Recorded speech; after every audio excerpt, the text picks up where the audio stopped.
After all this time, it is finally time to cover the brawler that has been suggested for me to rework the most, in Ash. This is actually a very unique rework, as the concept that I will be covering in this video is completely different than what I originally had in mind. In part, this is due to the recent success of some tanks such as Draco and the reworked Frank. In general, tanks tend to be some of the least played brawlers in the game, and Ash is probably the best example of this, as even though he has very unique mechanics that when mastered can allow him to carry his team on his back, for the longest time he has had a role as one of the 5 least played brawlers in the entire game. This has only been made worse by the fact that he hasn't been in the meta for months and hasn't received a single balance change to compensate for this all year. Adding on, he is now one of the only tanks to not have a Hypercharge and hasn't seen any significant competitive play in months. So in this rework, I'll be striving to have Ash join the growing crowd of useful tanks, while also changing up his kit to be more appealing to play. To do this though, I want to highlight what I feel are Ash's main problems in the game. I believe all of Ash's problems stem from one thing: his wage mechanic. Every part of his kit is balanced around it, and throughout the years, his place in the meta has pretty much been defined by how fast or slow he can get his wage. And a huge problem with this is the fact that it relies on 2 different factors to varying degrees. Unlike other brawlers who have the unique mechanics linked to one factor, like Pearl getting her heat from not attacking, or Clancy getting his tokens from hitting his shots, Ash's wage is based on both taking damage and receiving damage. Having it be based on 2 different factors unironically makes it over twice as hard to balance, as if Ash is not getting his wage fast enough, you have to decide between buffing up how fast he gets it from taking damage or from dealing damage. And in the past, any changes to his wage has pretty much always skyrocketed him to the meta or completely made him unusable in the game, as again his entire kit is just based around this simple mechanic. So for this rework, I want to completely revamp his wage mechanic to be both simpler in design and not completely determine Ash's place in the meta. So now let's finally get into the rework section. And to start off, I'll be completely removing Ash's wage bar and instead replacing it with his wage trait. This trait states that this brawler will be given additional buffs based on how low their HP is. This trait was inspired a lot by Frank's rework, as I feel like the ability to get more powerful the more damage you take is something that really should be given to a berserker brawler like Ash, who is all about wage. How this trait works is very simple, as it would pretty much emulate his previous wage buffs. At 100% HP, the brawler will function as normal. At 75% though, the brawler will now gain the fast movement speed and deal 1.5 times damage. At 50% HP, Ash would deal double damage and gain a slight reload speed buff. Finally, at 25% HP, Ash would gain the very fast movement speed and be immune to slows, stuns, and knockbacks. He is still able to be poisoned, muted, and pulled though. So to recap, at max HP, Ash would perform the exact same. When he drops to 75% HP though, he would now deal 2,400 damage and have a fast movement speed, the exact same as if he had 1 wage bar currently. At 50%, the damage buff would further increase to 3,200 and he would now have a fast reload speed. 3,200 damage is the exact same as if he had full wage currently, and the faster reload speed will increase his reload speed from 1.4 seconds to 1 second, the exact same as if his maddest heck star power was fully waged up. And finally, at 25% HP, he would gain the movement speed buff that he would gain before at full wage, becoming very fast, and he would now no longer be able to be slowed, stunned, or knocked back. This alone might actually seem like a nerf to Ash, as previously a really good Ash player could get almost all of these buffs at full HP if they were good at cycling their supers and managing their wage bar. But this is where Ash's new abilities come into play. Again, previously Ash lived and died by his wage bar, but now I just want to make that part of his kit rather than his entire reason to exist.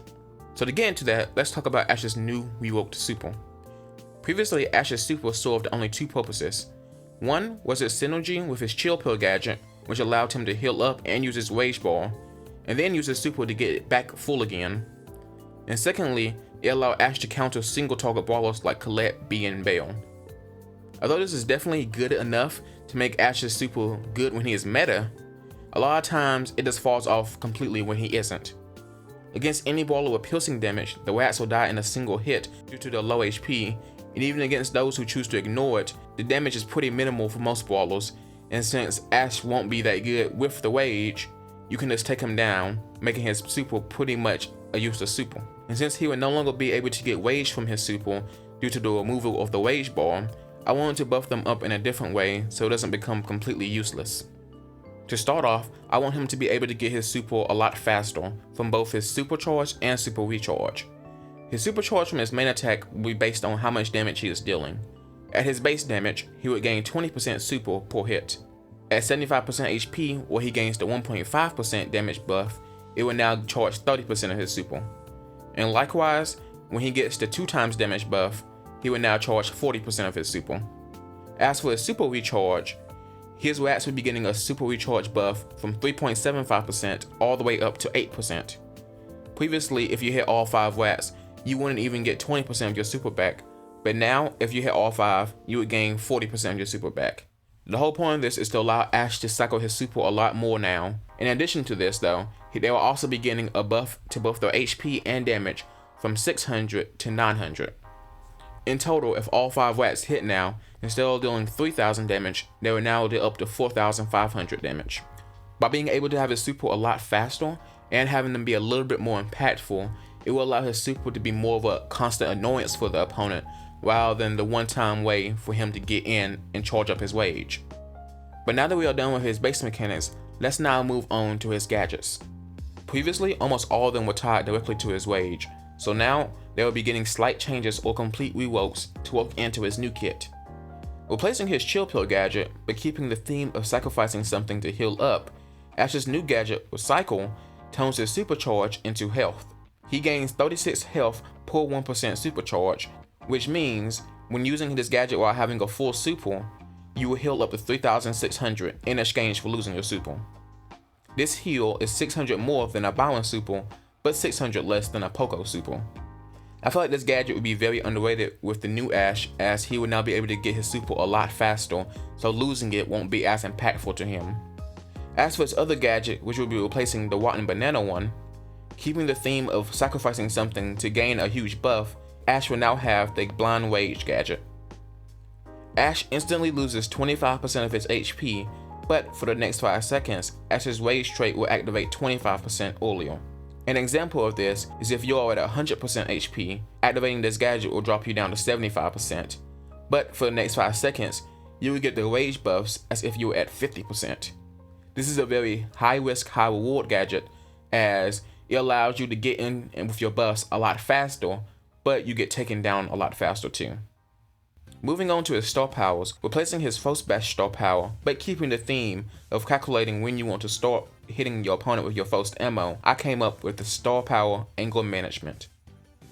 While at full ammo, Ash's next main attack will charge super 2 times as effectively, but this does not affect his Hypercharge charge rate.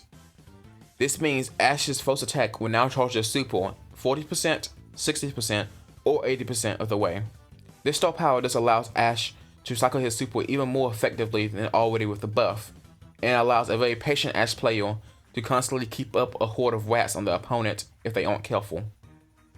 As for his other star power, since Mad as Heck was semi-implemented into his rage mechanic, I came up with a brand new concept to integrate his shield into his gameplay, as we never really see it used with any part of his kit.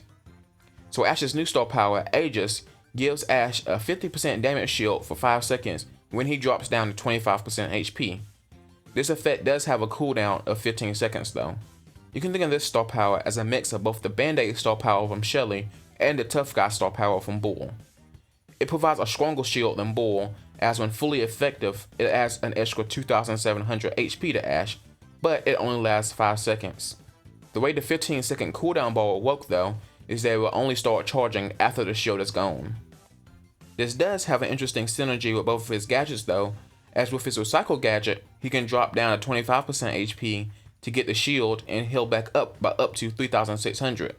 Under the perfect situation where he was at 25% or 2700 HP exactly to activate the shield, and then uses the gadget while he has a full super, he would be at 6300 HP with 50% shield, giving him an effect of 12600 HP at the cost of both a super and gadget.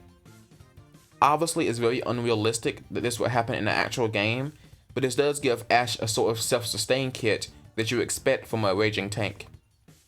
On to his synergy with his other gadget, Blind Rage, is a bit different than what you might expect.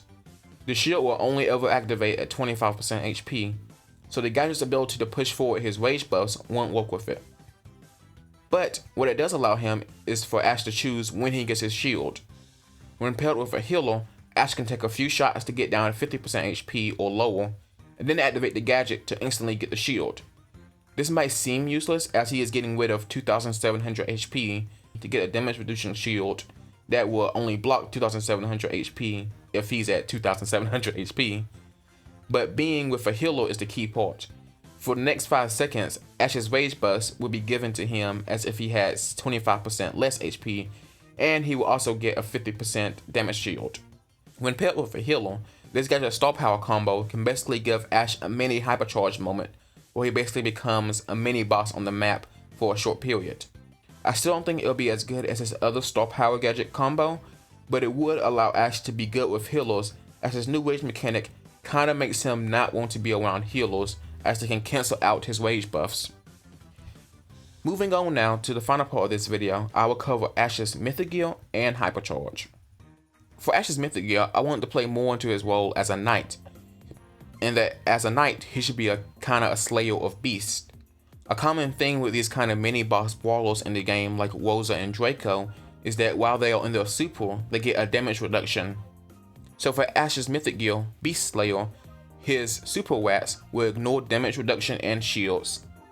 Kinda simple in effect, but it will allow Ash to be a quote-unquote boss slayer, just like his role as a knight in the game. It will also be our first real true damage ability in the game, as it will go through enemy shields like Gus's super or Echo's gadget. But now, finally, we move on to probably the hardest part of every rework, giving the brawler an appropriate hypercharge. I struggled to come up with a balanced one for Ash, since he would no longer have the rage bar, but in the end, I decided on something that I feel would help boost up his strength encountering single target brawlers, but not completely eliminate his weakness to piercing brawlers. His hypercharge, Dumpster Fire, allows each rat to have double HP, and they will each bone opponents for 300 damage for 3 seconds. Recently with hypercharges, the simplistic but useful ones like Rico, Buzz, and Gale have been allowing the brawlers to flourish in the meta, and I wanted Ash to have a similar feel to it. Each rat having 1800 HP also seems reasonable to me for a hypercharge, as a lot of the brawlers would still be able to take out the rats before they hit them, but unless they are one of the piercing brawlers, they might have to waste a couple of ammo to do it. And one thing that hypercharge has over the regular rats is that they cannot be ignored. The regular ones have a max damage of 4500 if all 5 hit, and although that is good enough damage to take out a brawler like Tick, against most brawlers, only 2 or 3 will land, which drastically reduces the damage output to only 1800 or 2700. This is good, but not really game changing for a super. On the other hand, this hyper will make even landing one of your rats on the opponent a huge deal for your enemies, as they would take 1800 per rat, with 900 being instant and 900 more be giving over 3 seconds. Not only does this give Ash more utility, as he can now temporarily negate the opponent's recovery, but also it gives him a crazy damage potential if ignored. As now if an opponent is hit by all 5 hypercharged rats, they can take an immense 9k damage. The reason why it is only 9k is because the rats will not get the hypercharge boosted stats, just like Nita's Bale or Jesse's Turret. Just off this hypercharge might seem a little broken, but again, keep in mind that each rat only has 1800 HP when hypercharged, which when we look at other spawners, is 1000 less than even a Mr. P portal. So it would be very well that you land all 5 onto an opponent, but the main appeal will be that they cannot be ignored at all, and they can eat up the opponent's ammo really fast. As for the hypercharge charge rate and buffs, the hypercharge would charge every 2.5 supers, or a 40% effectiveness. This seems reasonable, as at his worst, Ash will take 15 hits to get his super, this being if he never landed any of his rats and he only hit opponents with his 20% charge rate. And at a minimum, it would take him 7 hits and 2 super cycles to charge up his hypercharge, which compared to other tanks is very reasonable. As for the hypercharge buffs, he would gain a 25% speed, 25% shield, and 5% attack. This is the same as every other tank, and he would actually be a small exception just like Frank for the speed buff. For those who don't know, hypercharge buffs are always based on the brawler's speed. as up until now, every brawler either gets a 26, 25, or 24% movement speed buff based on if they're normal, fast, or very fast. The only exception to this so far has been Frank, who got a 26% movement speed buff despite being in the fast movement speed. Ash, although he's in a normal movement speed and should get a 26% movement speed buff, he has the ability to go very fast and fast in the game due to his rage mechanic. So I think balancing it out at 25% is good enough for his Hypercharge. So to recap, Ash would now be a tanky spawner brawler with a rage mechanic that allows him to shift bad matchups in his favor due to his ramping speed and damage. He would be a brawler that you have to ignore or make sure you finish off, as if you leave him at low HP, a skilled player can play the risky game of super cycling for defense and dishing off immense damage while you waste all your ammo on his hordes of rats. This rework will allow him to join other tricky spawners like Tick and Jesse in being both a brawler with unique personal mechanics, but also simple enough spawning abilities to the point newer players can have fun playing him. But that's about all I have for this long-awaited rework. I had a lot of fun working on this one, as Ash has always been one of the more unique brawlers to me, and I love being able to give him some of my own concepts. But let me know what you guys thought about this. Was this too big of a change, or were they not good enough to make Ash a fun and viable brawler in the game? Also, let me know what other brawlers I should do in the future. But thank you guys for watching.